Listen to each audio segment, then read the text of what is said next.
The day has finally arrived. I'm gonna make a photo book. It's taken me a long time to feel like I have the equipment, the knowledge, and everything I need to be able to make a photo book that is actually somewhat cost effective, and I might be able to have it be something that I offer in my shop. And I think I've finally gotten there. So this is kind of a test for me to see what the labor is like and if there's any additional equipment that I need to buy that would speed things up a little bit or make things a little bit easier, or make the books cost less for me to make. I think in the end, the photo books that I offer will end up being, one-offs where I have a lot of different options for specific papers, stuff like that, so they're not going to be cheap. Photo books are really expensive to make, unless you are printing a ton of them, which a lot of my customers aren't in a position to do. And as a photographer, I was never in a position to do. I had some printed at like Costco, and they were decent quality and a great price, but Costco doesn't do photos anymore. Shutterfly does their work now. Shutterfly stuff is a lot more expensive. Basically, every photo book company I've found online is just incredibly expensive. If you see like an ad for a cheap photo book option, generally they get you with the shipping. I also, just as a printer, think this is going to be a fun project. I'm a crafty guy, and I think it could be fun to know how to make these. So in this video, I'm going to go over all the equipment that I use and the process, and I will mention a couple options, such as what kind of printing we're going to use as we go and different papers and stuff like that. But this is my first real book, so I know I have a lot to learn. Please take a second to thumbs up and subscribe to the channel. And if you have ever made photo books and you have any tips or tricks, please leave them in the comments below. So for this book, I am going to use the St. John's Bridge as my subject. My shop's in Portland, Oregon. The St. John's Bridge is like incredibly iconic. Everybody loves the bridge. My photographs of the bridge are my biggest sellers, and I live in this tremendous community. I live just a little bit outside of St. John's in Portsmouth. My shop is in University Park, but St. John's is a close neighbor, and if this book goes well, I think the community would really appreciate it. So I have a bunch of pictures of the bridge. Some are very like, ooh, sunrise, sunset, like kind of intense pictures. Some are pretty just kind of standard, like, hey, this is the bridge on a beautiful day. So the first thing I did was I just put together a collection in Lightroom of all the photos that I wanted to use, and I came up with like 40 photos. From there, I went into Adobe InDesign to design my book. I'm not going to go over the details of that. Either that'll be another video, or there are other videos, such as the ones I used, to learn how to do InDesign for books. I'm still kind of sloppy on InDesign, so I think me trying to create a video would be a catastrophe. So next, I made my InDesign project, created my book, and created a PDF file. From here, we need to print the book out. Now, the next step is going to be picking the paper, which to pick the paper, I kind of need to know how I'm going to print them. This has been one of my biggest struggles. So I have an Epson P900. My big Canon printers would be kind of tough because all the pages that have curl to them. Yes, it would flatten over time, but it would also involve a lot of cutting. I just don't want to deal with that. So I have a P900, but it's really expensive to print on, and I'm just not a fan of that printer in general. So I'm probably going to use that for a couple things, but not for everything. So the other printer I had that I was hoping to use is an Epson EcoTank 16650. It's a 4-color inkjet. The EcoTank, so you can refill the inks rather than buy new cartridges, so the ink is really cheap. I am using OEM ink. So that's inkjet. So from the research I have done, inkjet printers are going to be used in higher end photo books because inkjet is the best quality printing for photographs. But there's a big difference that I hadn't really thought about when I bought this Epson printer. So inkjet technology sprays ink onto a piece of paper. And when you're using thinner paper and you want to do anything double-sided, or even if it's not double-sided, if the photo uses a lot of ink, you can get some kind of waviness in the paper. It just, the ink can really saturate the paper, and it makes it so it's not ideal unless you're using really thick, really nice paper, which isn't going to be the case for budget photo books. Now, the alternative to inkjet printing to save some money is laser printing. Laser printers are what most shops use. super cheap to print, and laser printers don't get the paper wet. They use a dry toner powder that's electromagnetically charged to the paper. I don't know the exact process. I don't know how it works, but it stays dry.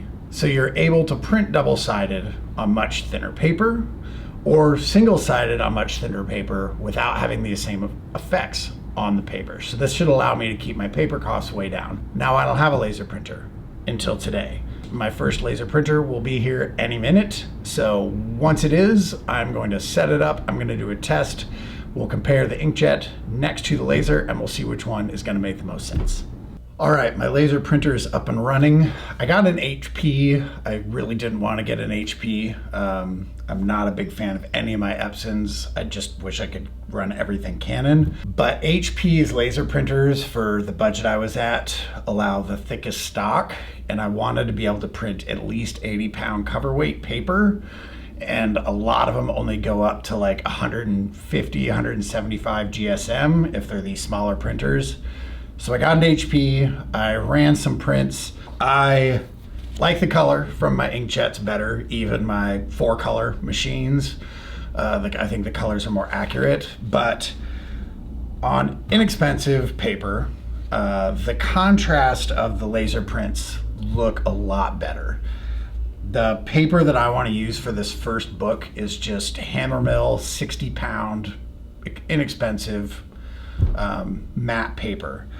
It's really smooth. I like the way the paper looks. I like the price of it. And when I've printed inkjet and laser of the same image, I'm quite a bit happier with the laser. Now, as I said, I'm happier with the colors of the inkjet, but I think when you're looking on a budget scale, you're gonna have to make some compromises, and a lot of the colors look really good. There's just like the greens and the blues are a little bit funky and kind of intense. And I'm gonna spend some more time with this printer and try to get some support in dialing the colors in. I don't know how much I can adjust that, but I hope I can get them a little better. But for this first book, this just kind of testing my process, I think this is just gonna be just fine. So I got my PDF from InDesign. I printed out the book. All right, so I have the book all stacked. I just used 8.5 by 11 sheets. I'm gonna go on their side. So the first thing we're gonna do is I have this little plywood book press that I made. So I'm gonna stack the pages. I'm gonna put them in the book press, and I'm gonna use some PVA glue on one side. I almost bought a thermal binder, but the amount of these books I think I'm gonna be doing, I'm just gonna start with PVA glue. I think it's kind of cool to just do as much of this by hand as I can. If I start doing a lot more, then I'll get a thermal binder. But for now, because this is going to be a perfect bound book, I will maybe look into lay flat books later, but I'm trying to go on the cheap here. So I'll get the pages clamped and we will get some glue on them. All right, so this is the book press I made. It's just some fender washers, some carriage bolts, and some wing nuts, a couple pieces of plywood. This is my book. I'm going to put some binder clips on it to kind of hold it stacked well. I'm going to put a couple extra pieces of scrap paper on the front and the back to protect it from the plywood. And then I'm going to slide it in here like that. And then I'm going to clamp this silly business down and add some glue. So I did notice this kind of rippling when I clamped it, so hopefully that's not going to have a real nasty effect. Yeah, I don't really know what to do about that. That's the glue I'm going to use. Neutral pH adhesive PVA glue made for bookbinding. I'm going to use this crappy little paintbrush that I have. All right. Just going to squirt some glue along the edge. And then I'm going to use this paintbrush to spread it out, and to remove the excess I will use my finger. A little too much glue there. I just put a piece of cardboard down on my work table. A little heavy on the glue, just because it's dripping over the edges quite a bit. I'm gonna use like 4 coats of this stuff. One thing I forgot to do is I read that if you get a knife and like score the edge up, it helps. I need to make a little checklist for working through this because I totally was planning on doing that and I forgot. All right, I'm gonna let the glue dry. Tomorrow I'm gonna do some more gluing and probably work on the cover. See you tomorrow. So I think I know what's causing these waves. Don't touch the wet glue, bro. And it's a bummer. Paper has grain, if you didn't know. Generally, the grain runs long. You can buy short grain paper where the grain of the paper runs the direction of the short length. Generally on rolls of paper, the grain runs with the roll. I've been told that when you're binding, it's best to bind parallel to the grain of the paper, which would be binding this edge. I'm binding this edge. And I think that's what's causing the wave. I don't want my book to be vertical. So I see that this is happening. When this one is done, I'm going to just try clamping some pages together to see if it still does that. And if it does not, then I'm going to try to find some other paper. Hopefully Hammermill makes a short grain version. I imagine it's twice as expensive. We'll find out. Welcome to Making a Book Day 2. I just put my 3rd coat of PVA glue on the bind. The 4th coat will be applied when the cover is applied. So that's what we're going to talk about now, is the cover. So for the cover, I want to use something that has a sheen to it. I want to use like a luster or a satin paper because I want a little more durability. So I initially thought of using the Red River Ultra Pro or Ultra Satin Pro that I stock. But that is only like 220 GSM, I think. It's somewhere around there. And that's not quite thick enough for what I want for the cover of my book. I want something more around a 300 GSM. Red River also makes Ultra Pro Satin, which is 300 GSM, but I don't stock it. And my goal is to be able to make these books out of stuff that I already stock.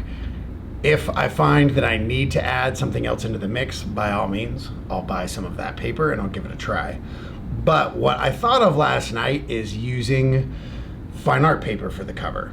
Now, I stock Moab Entrada Natural. My hot press is 290 GSM, so that's close enough for me. The problem is it's matte. So I've recently started varnishing all my canvases, and because of this, I have varnish in stock, and fine art paper can be varnished. So I did a test of varnishing fine art paper with my spray a couple weeks ago, and it left a bit of texture on it that I'm not super stoked about. So today I'm going to experiment with a Moab Entrada cover, and I'm going to try to roll on the varnish. And I'm a little worried that because of the saturation of the moisture from the varnish that it'll wave the paper, but let's give it a shot. If that works, then tomorrow I will try assembling the book. All right, so I made a cover. I feel like crap today. I'm not all there, so I accidentally varnished it without turning the camera on. I don't want to make another one. I used Breathing Color Timeless Varnish, and it's satin. I just poured it straight onto the print. Got this little, just like a 6-inch foam roller, rolled it out. There's a little spot that doesn't look great that I'm gonna touch up later. So the next thing I'm going to do is I'm going to use a bone folder, and I'm gonna score my edges of my cover. It ended up pretty flat. I like it. I think it's cool. It has a good look. It has a nice feel. I love this paper, this Moab Entrada. It's what I print to the most. So now I'm gonna score this, and we'll add some glue and clamp it up.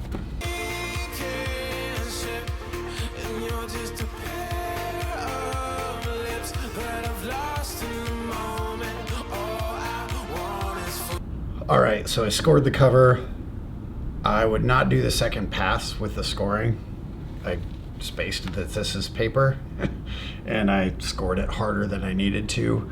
So now I'm going to put some glue in the spine, and I'm going to put the glue about a 1/2 inch on each side too with this brush, just to kind of hold it together at the front.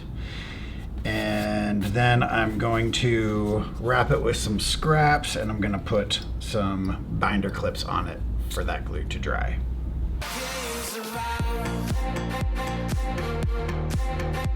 All right, gonna let that glue dry. I'm back. My book is bound. It came out good. I'm not super stoked on the bind. I feel like if I open it too far, it's gonna come apart. So I might try another one, or I might just order one of the thermal binders because they're like 50 bucks. I feel like it needs some sort of like webbing before I put the cover on, just to make sure that all those initial pages get glued properly. So yeah, if you've bound a book and you have any input, please leave it in the comments. I'm gonna do some more reading online. But I like the way the cover came out. I don't like that score, that extra score that I did. The paper is kind of fraying a little bit. So I'm gonna experiment a little bit with different cover stocks and look into stuff that I'm not gonna have to varnish. So I'll probably try some of that Red River Ultra Pro or Ultra 300, whatever, Ultra Satin Pro 300. The last thing I'm gonna do is I'm gonna try to chop the edges of this.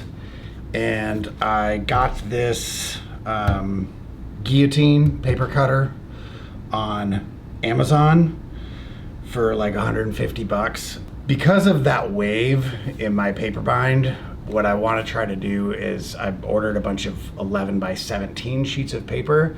So because of the paper grain that I told you about, the 11 by 17 paper, the grain is going to run long. So if I cut the paper in half and I make my own 8.5 by 11s, then they will be grain short.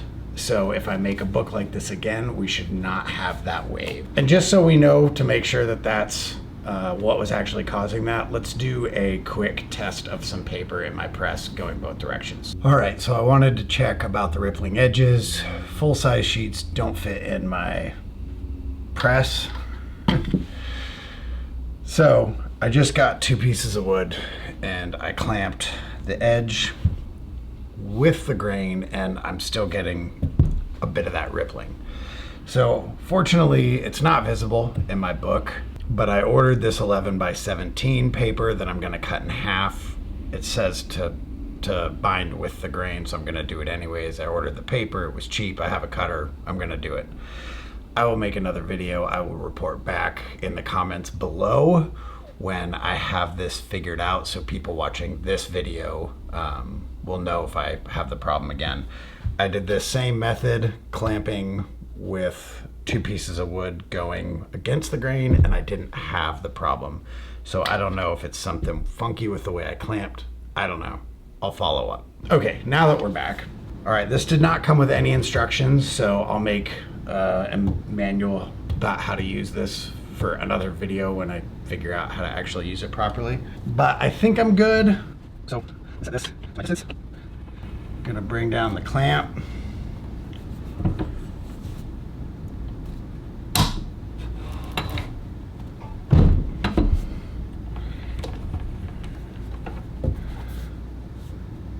This is good. This is a good clean cut. I'm gonna do all 3 sides, just barely. It's a much better edge. Trimming it after helped a lot. My first book. I hope this was helpful. I'm gonna make some more. I'll make some more videos as I go, different ideas. This is pretty exciting to me. Again, they are gonna be pretty expensive because there's a lot of work involved, but I think to people who are just interested in making one of these for themselves and kind of being part of the process, then I think it'll be cool. Please like the video, subscribe to the channel. Let me know if you have any questions, any tips. Appreciate your time. Thanks. See you next time.